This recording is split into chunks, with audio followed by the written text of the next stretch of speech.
ધોરાજીમાં રસ્તા ફરી ધોવાઈ ગયા છે। ફરી ધોવાઈ ગયા એટલે કહેવું પડે, કારણ કે ધોરાજી નગરપાલિકા તંત્રએ માટી મોરમ નાખીને ખાડા પૂર્યા હતા, પણ ફરી રસ્તા બિસ્માર બન્યા અને એ જ સ્થિતિમાં જોવા મળી રહ્યા છે।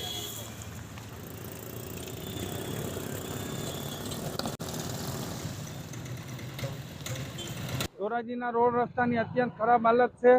રાજ્ય સરકાર દ્વારા અમારી એવી માંગણી છે કે ધોરાજીના મુખ્ય રસ્તા Junagadh road, Jetpur road, Jamnavar road, Upleta road અત્યંત ખરાબ હાલતમાં છે। જેમ કે મેન પોસ્ટ ઓફિસ રોડ ઉપર બહુ અવર જવર હોય છે, ત્યાં તમે હાલ જોઈ શકો છો, જ્યાં ઊભા છો ત્યાં અત્યંત ખાડા અને પાણી ભરાયેલ છે। પાણીની અંદરમાંથી એવું દુર્ગંધ ફેલાય છે કે એમાં બીમારી ફેલાય છે અને સરકારી દવાખાનાની અંદરમાં તમે હાલ પરિસ્થિતિ જોઈ શકો છો।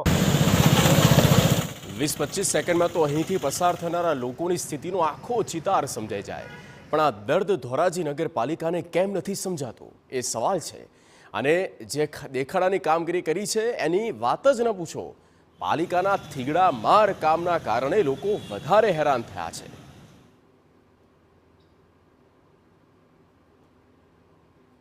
અમારી માંગણી છે કે વહેલામાં વહેલી તકે આ રોડને રિપેર કરવામાં આવે અને વ્યવસ્થિત રિપેર કરવામાં આવે। જે જૂના રોડ અમુક ધૂળ નાખી છે, જેને કારણે લોકોને ખૂબ જ હાલાકી પડી રહી છે। એ ધૂળની ડમરીઓ ઉડી રહી છે, લોકોનું સ્વાસ્થ્ય જોખમાય છે, એને કારણે શરદી ઉધરસના કેસો એવા બને છે।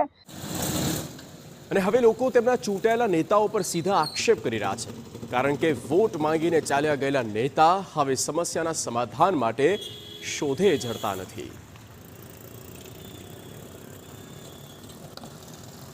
હાલ ધોરાજી શહેરના બિસ્માર રસ્તાઓ ભયંકર હાલતમાં છે અને ધોરાજી શહેરને ખાડા ધોરાજી જેવું નામ ઉપનામ મળી ગયું છે આ તંત્ર અને ચૂંટાયેલા જનપ્રતિનિધિઓના